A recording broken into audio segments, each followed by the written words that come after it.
Host Amy Nixon, and we've got a major episode planned for y'all today. We're kicking things off on the Burnt Orange Trail, breaking down the first big recruiting weekend of the summer. We've got intel and early reactions on three major names: four-star defensive tackles Dylan Berryman and Corey Wells, as well as four-star wideout Kohen Brown. We've got a lot of buzz, a lot of uh, intel from the weekend, and we're going to break down what's real and what's just noise.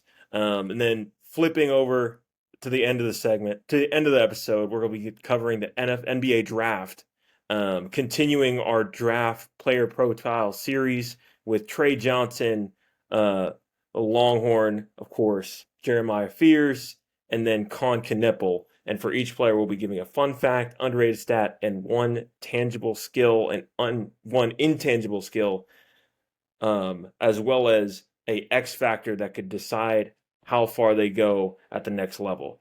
So, with that, all that being said, we're gonna talk ball.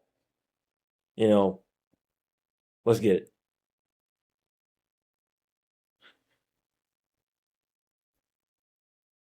So, Michael, Yeah. leading off with you, man. You want to start off with some of that intel you've got for Dylan Berryman? Well, here's how we're gonna do it. So Texas hosted, as we did on our last episode, Texas hosted a variety of different, like 13 or 14 different prospects this weekend. And we talked about a lot of the big ones, right? We talked about Lamar Brown. We talked about Xavier Correll, the running back out of Alabama. We talked about a lot of these bigger names. But they did come out of the weekend even more productive than I would have thought they would have, with three commitments from non-special teamers, and those commitments were Dylan Berryman, Cohen Brown, and Corey Wells, a defensive lineman out of the state of Mississippi. So do you want to start with the commitments, or do you want to start with some of the other quick intel that I have? We'll start with the commitments. Okay, let's do that. So um, one of Texas's top defensive line targets, not the top defensive line targets under Kenny Baker, but Dylan Berryman is a four-star defensive tackle out of the state of Louisiana, um, in Monroe, Louisiana, the northern part of Louisiana. Um, and the main competition here was actually Purdue. We talked about this in our last episode. Um, Berryman was one of three official visitors that began the weekend uncommitted before leaving Austin as a commitment. He actually committed, funny story, he committed to the Longhorns. He committed to Steve Sarkisian and the coaching staff during the Saturday night karaoke session that they hold for these recruits.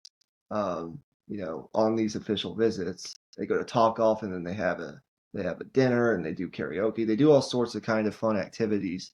But he leaves as the first pledge, the first defensive line commit of the class. He measures about 6'1", 6'2", 310, 315. That's likely going to have him playing. I think he projects as kind of a more of a nose tackle more than a penetrating three technique at the next level at Texas. Um, at first it seemed like it'd be tough for Texas to land him with an in-state school like LSU surging on the recruiting trail. He's highly coveted. Purdue entered the recruitment. He had built some really good relationships with the Purdue coaching staff. He had just taken an official visit to Purdue.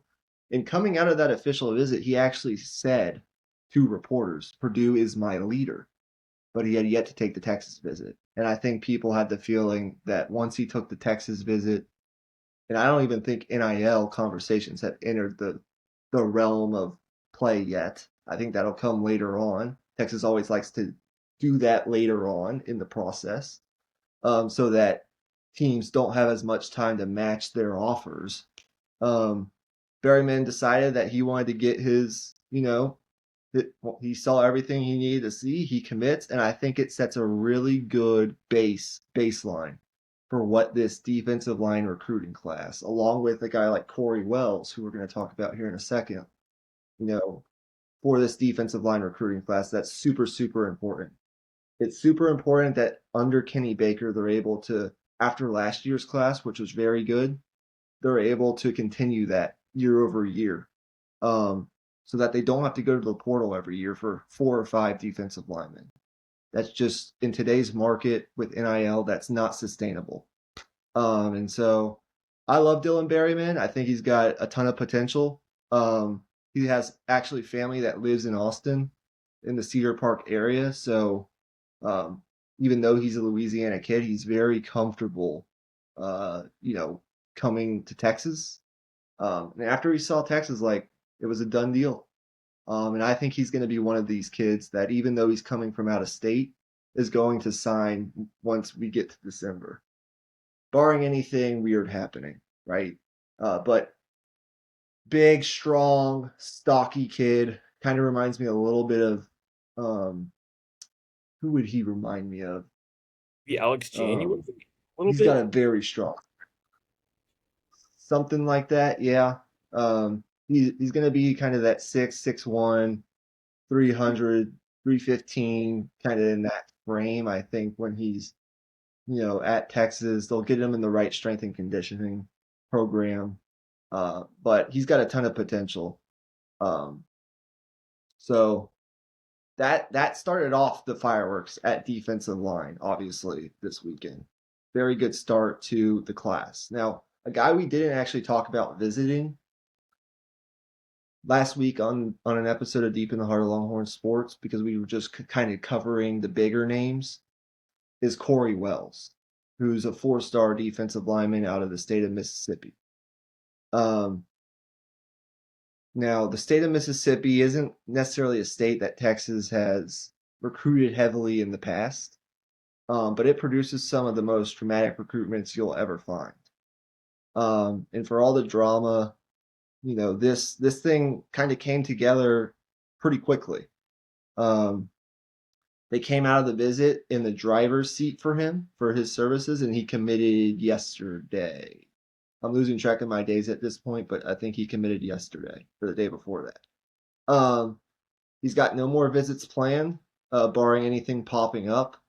Um, but he was hosted by a combination of Texas defensive linemen, Justice Terry, Josiah Sharma, some of the freshmen from this past year's class. Um, and I think he is more of your penetrating three technique, that'll play a true kind of defensive tackle position, who will set a good, you know, really like if this is if these two guys are going to be the baseline of the class and they go out and get a Lamar Brown or a Vodney Cleveland who they're bringing in another guy they're bringing in this weekend, it's going to be another very good A plus defensive line class for Kenny Baker in year 2. But Corey Wells, really impressive tape out of the state of Mississippi. Not a guy that a lot of people nationally are talking about. I actually think he's kind of underrated, but they beat out schools like Auburn and Ole Miss for his services. 6'5", 315, 320. I think he fits more of that like true defensive tackle 3 technique profile, whereas Dylan Berryman fits more of the A gap nose profile. So really good start to the defensive line class with those 2 commitments. I think I think both of those commitments are pretty solid. I don't see any reason any of that would change anytime soon. But it's always just something you have to keep in the back of your mind whenever you get out of state commitments. It's just the way of the world now in recruiting. Because I can guarantee you Auburn's going to still recruit. They're going to still come after a guy like Corey Wells. Ole Miss isn't going to let up. All these schools aren't going to let up on these guys. So, but certainly great to get it going here early on. Okay, and then the final commit, kind of another mini surprise, something I wasn't necessarily expecting coming out of the weekend, but this Texas staff, they have a certain magic to them, and they're working a little bit faster this cycle than they do in previous cycles. Texas is already up to like 12 commitments after the first official visit weekend. I've never seen it that high, but I think one of the reasons is next year the speculation is, and I think most people expect them to go from 85 scholarships to 105 scholarships. So I actually think we're going to see a bigger recruiting class. I think we're going to see this Texas staff take a couple more flyers on maybe some more underrated prospects than they usually would have in past years because they're going to have 20 extra scholarships to play with. And that includes, in the portal and on the recruiting trail. I think we could see this class get up to like 30 or 35 kids. I don't think it's going that high, but like up in the high 20s, up maybe 30 at the high end. I think that's why you see them offering and wanting to get a guy this early and a guy like Cohen Brown. Listen, I haven't watched all the receivers in the state of Texas, but I think this guy with his speed, I think he could be like a, a the next Matthew Golden.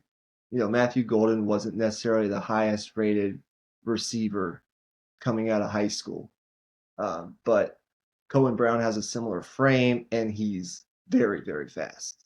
Now, this wasn't like some pretty damn good programs wanted Cohen Brown, even though he's only rated as a 3-star by 3 of the 4 services. He's rated a 4-star by Rivals. Um, Notre Dame wanted to get him in on an official visit. Utah wanted to get him in on an official visit. Ole Miss wanted to get him in on a visit. Illinois, SMU, like these kind of programs, Baylor as well. Everybody, like teams around the country wanted Cohen Brown. Um, 10.69, 100-meter speed. This kid's really fast. He's going into his senior year. I think he's one of the more underrated receiver prospects in the state, if not the most underrated receiver prospect in the state. Um, News came out, I think it was earlier today or yesterday. It was earlier today, I remember. He shut down his recruitment. So he's no longer taking any more visits. He was scheduled to visit Notre Dame this weekend, not taking that anymore. Ole Miss, not taking that anymore. He's canceled all of his official visits. He's locked in with Texas as of right now. And again, the commonality with all the commitments this weekend, they're really good players with good tools. I don't know that any of them will come in and contribute like highly in year one. Um, None of them are really like super blue chip level prospects. But I think what we're seeing Texas do is build the foundation of the class.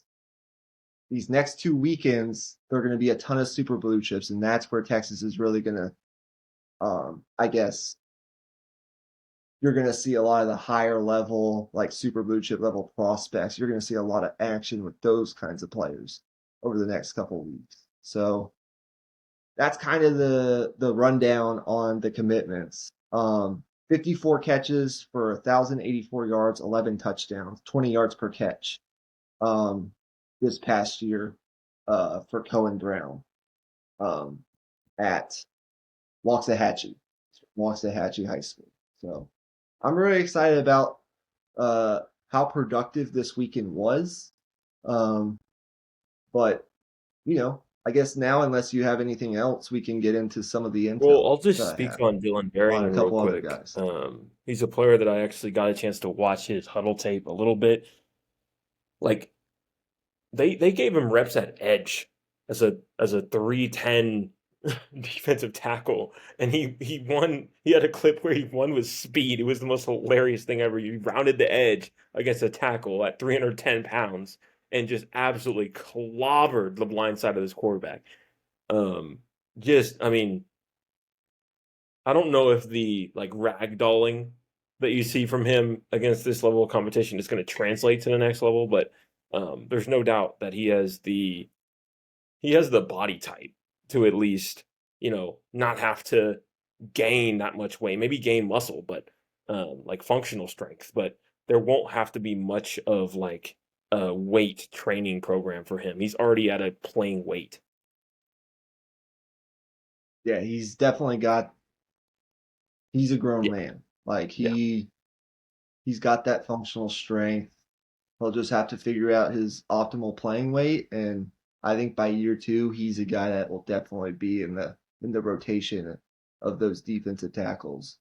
But again, I can't stress it enough. Like the baseline they're setting at some of these positions in this recruiting class before they kind of really go after some of the, or you start to see some of the bigger names commit. Um, and we'll address the names coming in this weekend in part two because they're bigger names even than this weekend.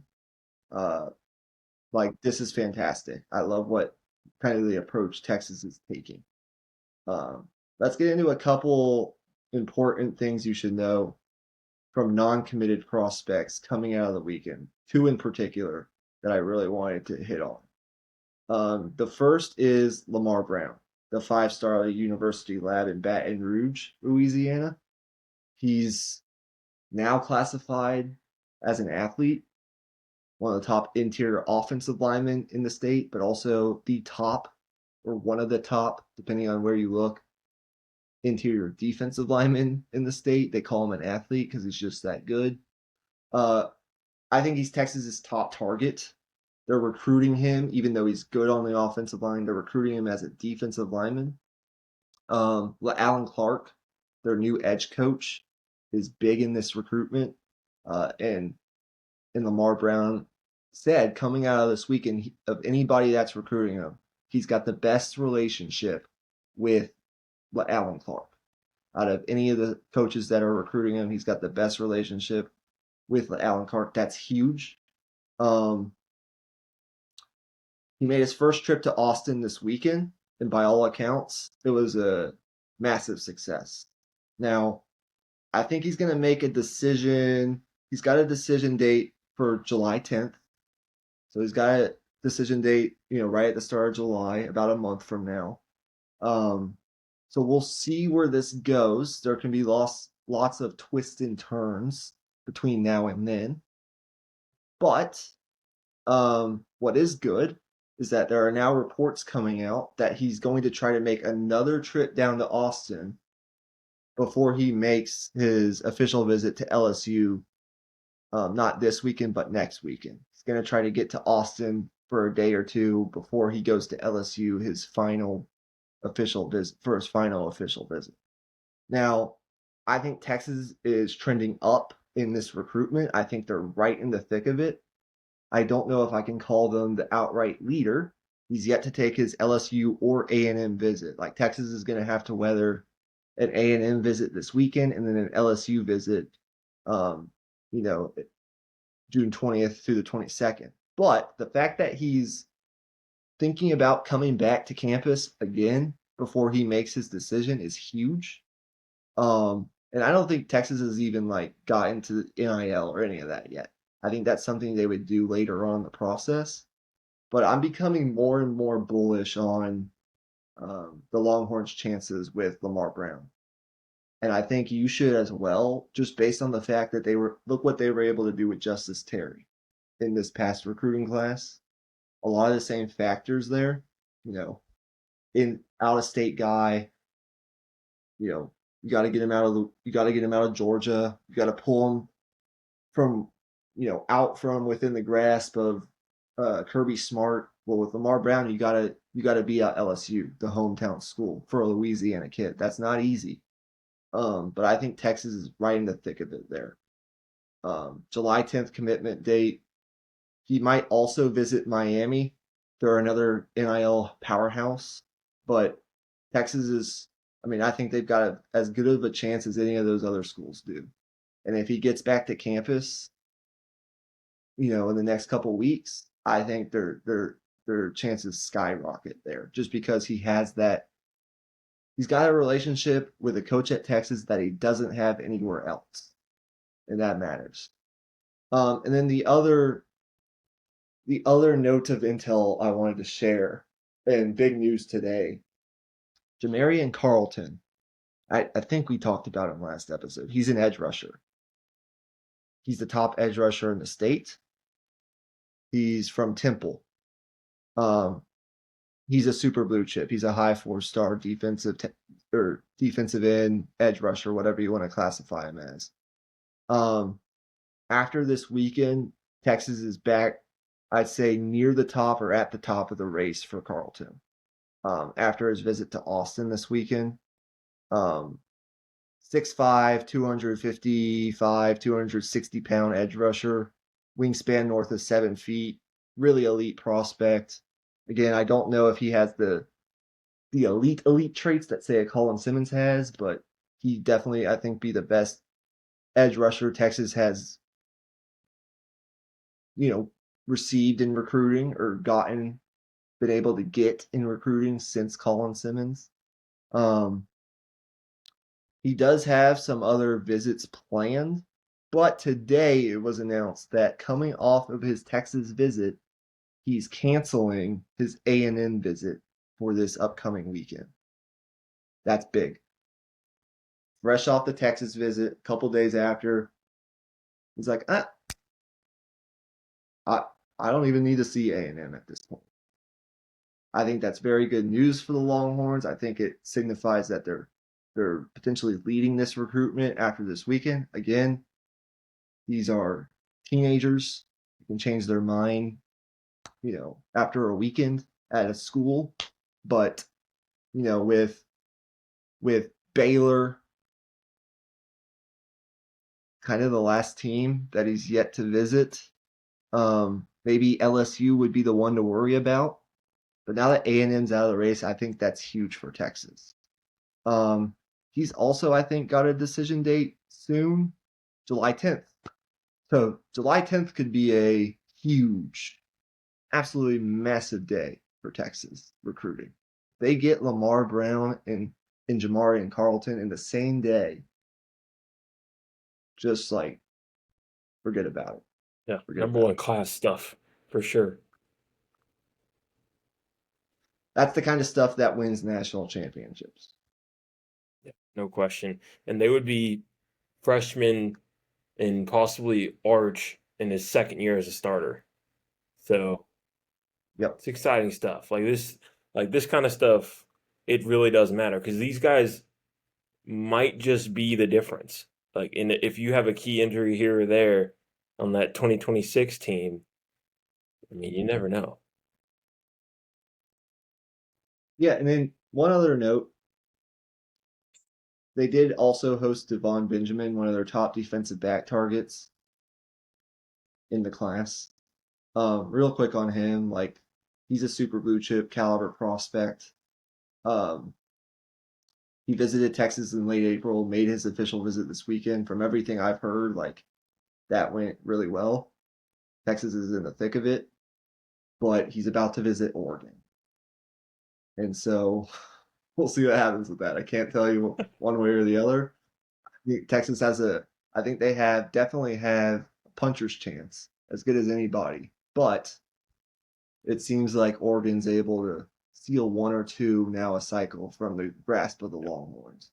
At least they did it last year, as we all know. So just be on the lookout for how how he's feeling coming out of Yeah. that Oregon visit. I think that could determine a Yeah, lot in and this. one more thing too. Where are things at with Felix Ojo's recruitment? So we're going to get into that in part two. He's coming in this weekend. I think he's the biggest official visitor Texas has hosted since Arch Manning. Good little preview for next week. Stay tuned for that. Yep. Um, okay, any other, let's see if there's anything else I wanted to get into. Oh, Xavier Hmm. Crowell, the running back from Alabama. Um, he didn't really, I haven't heard him speak since I haven't seen any quotes or anything from him, um, from any credible reporters since he visited. The reports was that the intel was that I think he really enjoyed his visit. He's got a really good relationship with Chad Scott, the new running backs coach. He was hosted by Christian Clark, um, who's coming off, as we all know, a horrific Achilles rupture. Hopefully, will be a part of this running back room in 2025. Um, I think he had a really good trip. But he's kind of keeping things more tight to the vest. He hasn't been as outspoken about how he's feeling, what he's gonna do. Again, their top running back target, KJ Edwards, is coming in this weekend. Another big name that's coming in this weekend. We'll preview that when we record tomorrow sometime. But and that'll be released sooner rather than later. But I'm still not I'm still not there with Xavier Crowell. It's going to take a lot to get him to pull him from Alabama or Auburn. It's just kind of how that works sometimes with those out of state recruitments. Sometimes they're just set on staying home, and I think Xavier Crowell is going to be really tough to pull from Alabama, especially considering he hasn't taken his Alabama official visit yet. Once he does that, I think it's going to be tough.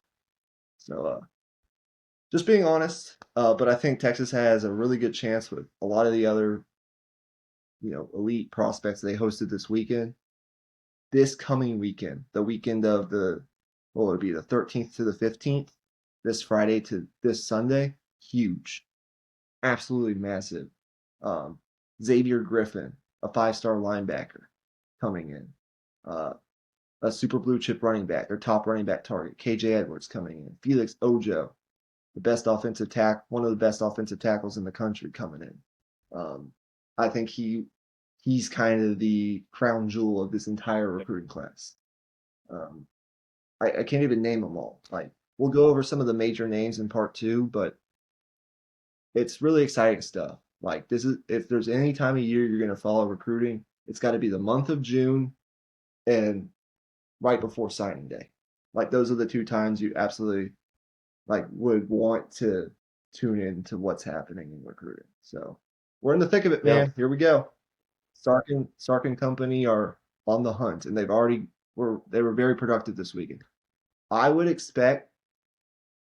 Should I say this prediction for next episode? Maybe I should because it relates to the visitors. Should I save it for part two, or do you just want me to go ahead and say it? Uh, Save it for part two. Save it for part two. Okay. And I am gonna go ahead and pause the Well, I episode just because I don't see your camera anymore. I hear your audio, but I don't see you anymore. So I'm just gonna pause it and then we can really refresh and come right back. okay. All right, we are back. We're going to continue now with our second segment of this episode, our NBA draft segment. And we're going to start with one of the Longhorns from last year, our leading scorer and a projected top 10 selection, Trey Johnson. So we've covered the entirety of Trey Johnson's time at UT, including his recruitment a little bit. So Trey Johnson, we can get a little bit more in depth with him as well.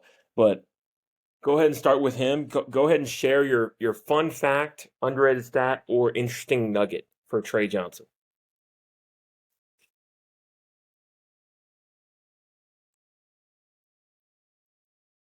Yeah. I would just go ahead and point to number one fun fact. His name is Richard Earl Johnson III, but his nickname is Trey. That's what he goes by. So he is that's his name. Um, and he was originally ranked as the top overall recruit in his recruiting class. He actually during his junior year surpassed Dylan Harper as the top guy in the class, but eventually Dylan Harper, you know, after senior year got back above him. And in his sophomore year, he averaged 24 points per game, 5.5 rebounds, 2.5 assists at Lake Highlands High School before transferring to Link Academy to Interesting. finish out Yeah, his I senior I year. for my fun fact on Trey Johnson, um, his father, Richard Johnson Jr., played college basketball at Baylor. So I think it's been a lot of this in Yep. this series so far, but a lot of basketball bloodlines in this NBA draft in particular. Um, So his dad played college basketball, and wears the number 20 because his dad wore that number as well.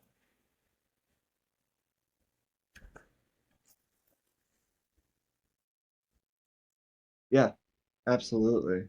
Um, okay, let's talk about Mr. Trey Johnson's top Just intangible his, skill. What do you think that I is? would just say his aggressiveness as a scorer.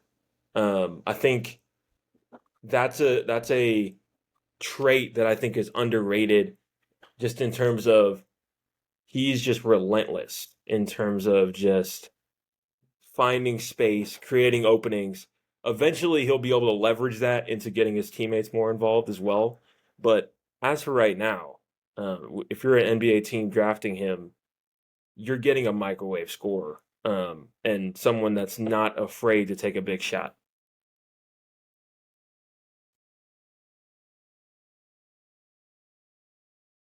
Yeah, I would just kind of say his competitive nature.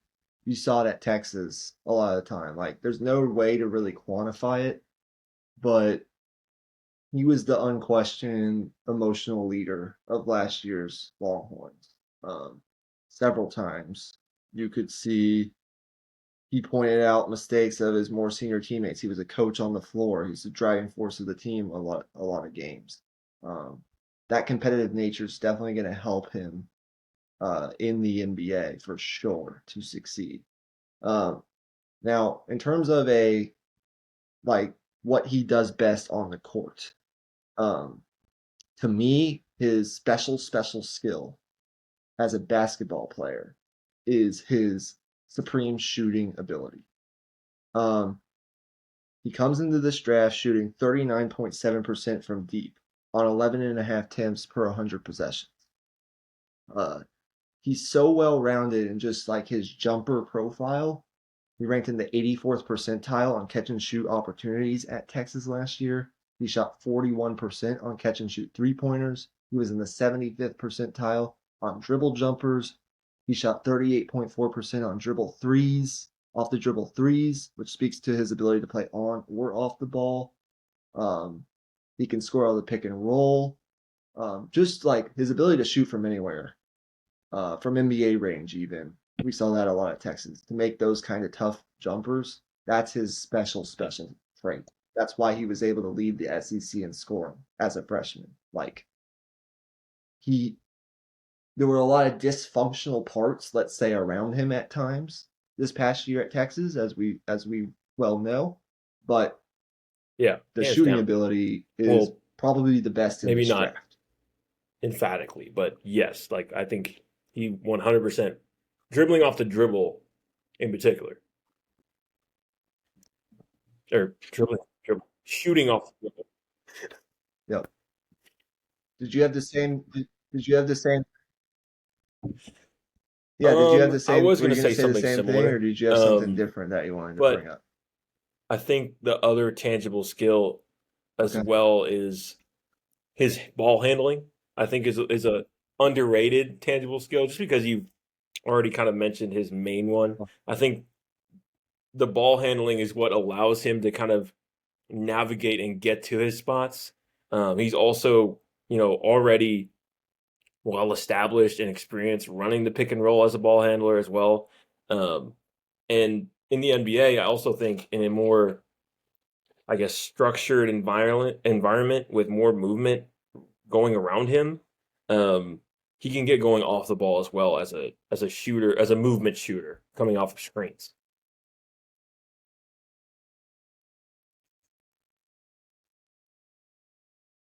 Yeah, absolutely.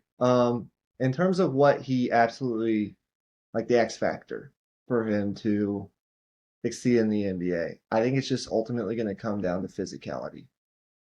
Um, he's not necessarily like his body type worries me a little bit. Like his functional strength, things of this nature, Yeah, I think could end up maybe cutting a little bit into his immediate playing time.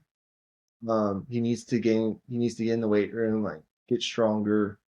Um, and at times last year, I think it showed up a little bit. Yeah. just because he was a little more hesitant to attack the defense, like attack downhill, and he wasn't converting, at the rim as much as you would have liked to see.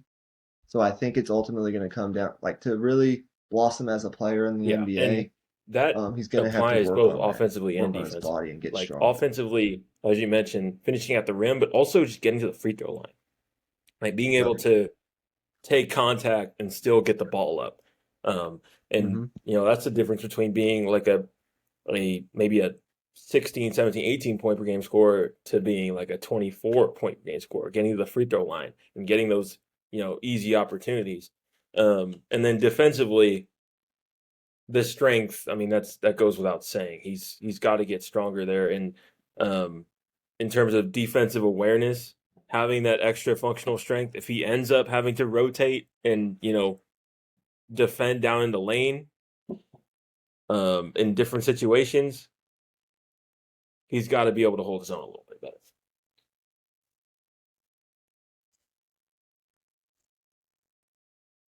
Yeah. So I think that does it for Trey Johnson. Let's go ahead and move to Jeremiah Fears. Did you have a fun fact or Go underrated ahead and go stat first with for yours. Mr. I gotta pull Jeremiah mine up. Fears?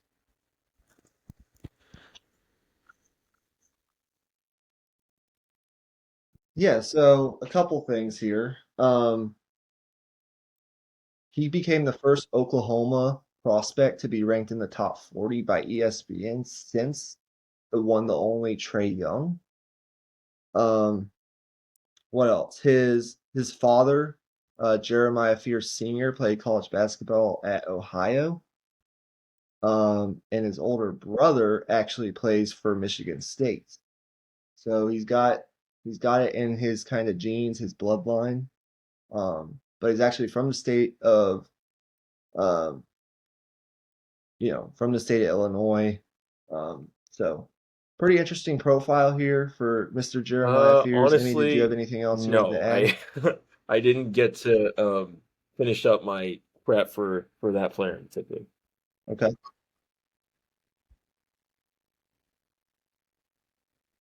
Okay.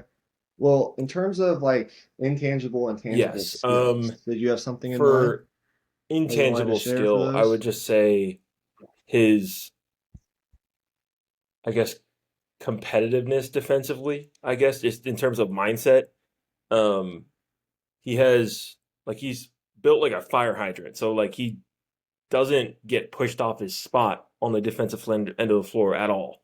Like if you try to back him down, even with taller offensive players going after him, he still holds his ground, and that just speaks to his competitive nature as a player. For a tangible skill, I would just say I mean, his ability to attack the rim. Um, he's got to improve as a shooter still, but his finishing ability around the basket is already um, very, very good.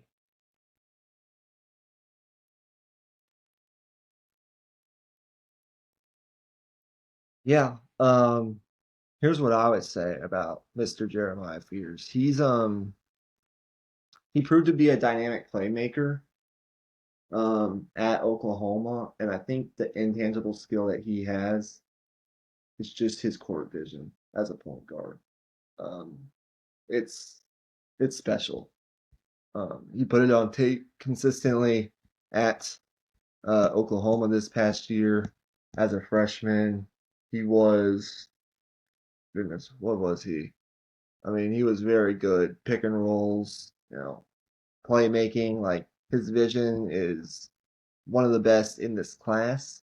And then I think just his playmaking ability is like his specialty on the court, as you mentioned. Like he's one of the best playmakers in the country. I think he's one of the best on ball playmaking guards in this draft.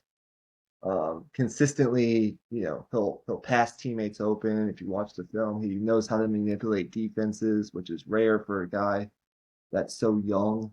Um, he'll, he he's very good at generating quality looks out of a variety of different situations. Just his like playmaking ability, not only in scoring at the rim, but because he's so quick, but just like making plays for his teammates. That's going to help him a lot and get him a lot of playing time uh, for whoever he's drafted by. So yeah, that's that. Do you have like an X factor Um, I think for I'll Mr. probably just say three Fierce point shooting. in the He was a NBA bit for him to inconsistent succeed? for the majority of last season. He would have stretches Okay. or particular games where he would shoot the three ball well, but for the most part, his percentages weren't all that great. And if he's going to be a a consistent scoring threat in the NBA at the NBA level, he's got to be able to shoot the three ball well.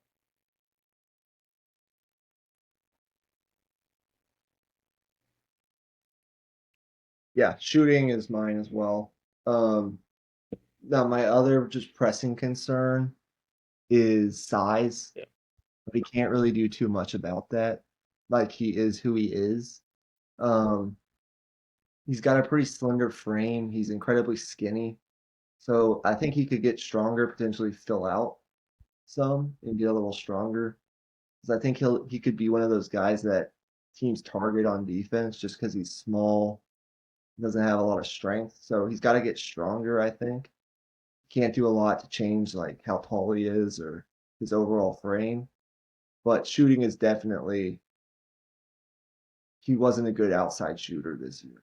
The results simply weren't there. There were some encouraging indicators of improvement throughout the season, but if his shooting doesn't make a significant improvement, he's going to fall short of his full potential in the NBA. So those are the two things that I'll be watching for with Jeremiah Fears. Now, I'm going to throw something out. Um, do you want to go ahead and get Kon Knueppel in, Let's or fit do you it want in to real save fast. him for tomorrow? Along. Okay. Yeah, I'll go ahead and start I off got with to get to him. my notes For a on fun fact, he Knueppel. Let comes me see. from a basketball family. For one, um, his I think his father um, and his mother both played college basketball. One at Wisconsin Lutheran, and then the other at University of Wisconsin Green Bay. So both parents playing high level college basketball. Um, yeah.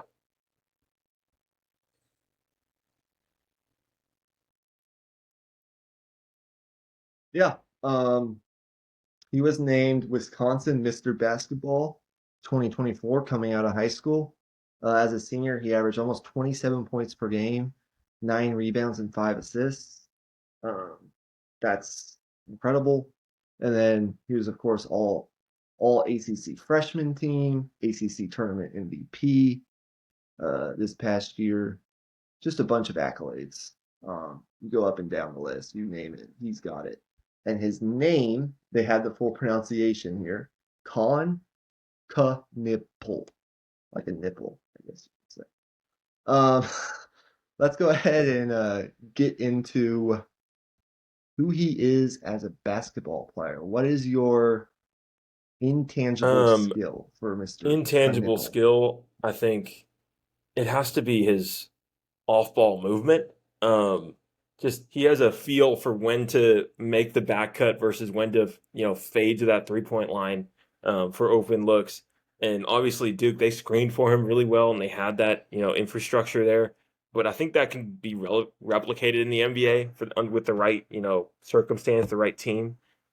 So the off ball movement, I wouldn't normally call it an intangible skill, but I think just his shiftiness off the ball, it creates a lot of scoring opportunities for himself and for others.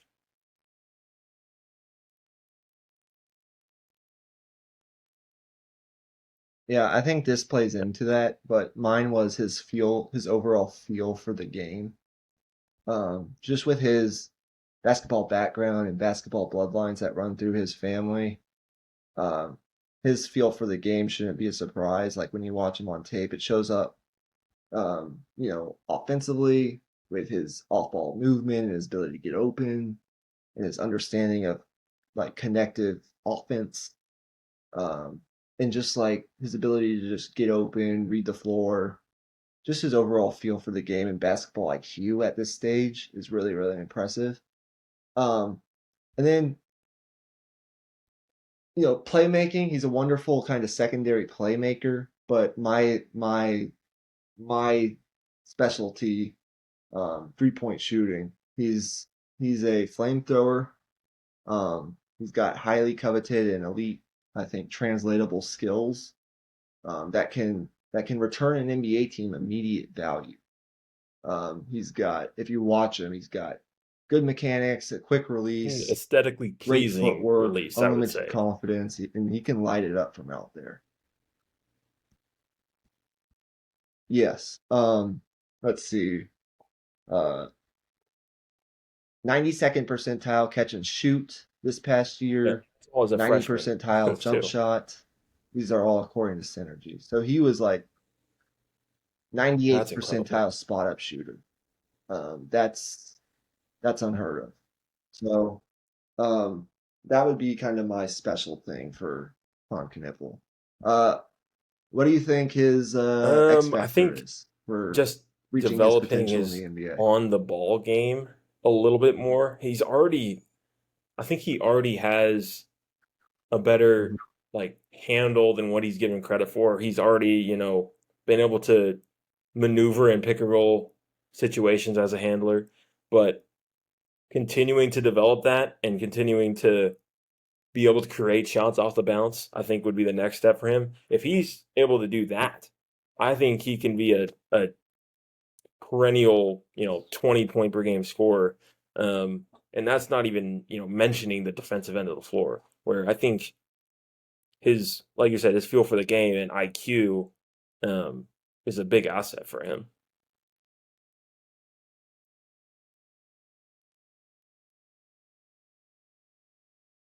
Yeah, I think it's a couple things, not anything super concerning. He's got a really well-rounded profile. I think it's one Yeah. of the reasons you could see him go, as early as like number 5 in the draft, here in 2 weeks. Like at the time of this recording, we're like exactly 2 weeks from the NBA draft. Um, and that's weird because the finals have barely even started yet, all the way through 2 games. Um, he's he's a good, like, he's not, I wouldn't call him a liability defensively, but he does kind of lack like explosive physical tools. His lateral quickness isn't great. He's got good size for sure, and strength. But just like from an athleticism standpoint, he could end up being someone who teams maybe early on look to target defensively. His limited athleticism makes his margin for error, I think, pretty razor thin, especially as an on ball defender. I think he could be really effective, at least right out of the gates, is kind of like an off ball help defender just because of his feel for the game. But with these elite athletes in the NBA, um, can he hold his own on the perimeter against some of the elite scorers in the league? If he wants to reach his full potential, we'll see how he can do that. I think he can continue to find ways to leverage his IQ to make up for some of that lack of athleticism, which is where I think he could become a really good two-way player, like two-way wing in the NBA. But that's a little bit of a concern for me. And then it kind of also plays into his ability to finish at the rim. Now, when you look at it on paper, it looked pretty good last year. He finished 62.3% at the rim last year. Um, but again, there's a significant concern about his ability to finish at and around the rim due to his lack of explosion and vertical pop. Is he going to be able to finish over, some of the bigger, stronger athletes? You know, will he be able to maximize that part of his game at the NBA level? Um, just because he doesn't have that elite athleticism. I kind of see a lot of, like, for Yeah. Trey Johnson, for example, I kind of see a lot of Tyler Hero in his game. For Kon Knueppel, I kind of see like maybe a Desmond Bain kind of player, or Corey Kispert, Luke Kennard, like one of these kind of players. He's got shades of all those different kinds of players in his game, and I guess when you put it all together, that could kind of be, I don't know what player you would call Yeah, that, but if he I reaches could his see full him developing potential, like a he could be floater, something along maybe. those I think lines. that would probably be the thing that would alleviate some of those concerns finishing around the rim. Is that little floater from like 4 to 8 feet? I mean, we see Jalen Brunson, Yep. a guy that's not that athletic, get it done with that all the time. So if he can get that shot down, um, I think he'll be in a pretty good Yep. spot to do well in the NBA.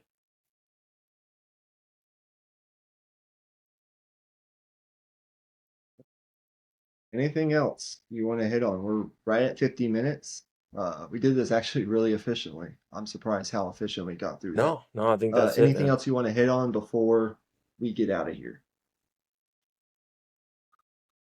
Okay. Well, this has been part one of this week's Deep in the Heart of Longhorn Sports. We're hoping to record a part two sometime before I leave. We'll have that out to you guys for at least like an extra episode because I'm leaving and I'll be gone for a full week. And we'll hit on my major prediction along with some of the other visitors coming in this weekend. And I also want to really spend some time like thinking about in that episode, just having a conversation about like taking in where this Texas athletic department really stands coming off a softball national championship. I want to give that program their full due, their full recognition, like their full, you know, I want to give them a segment of at least like 10 to 15 minutes recognizing what they accomplished.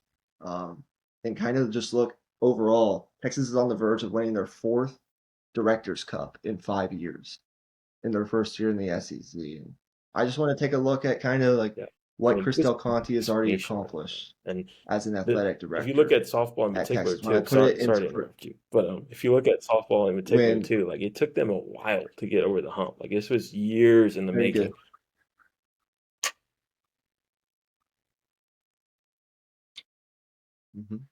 Yep.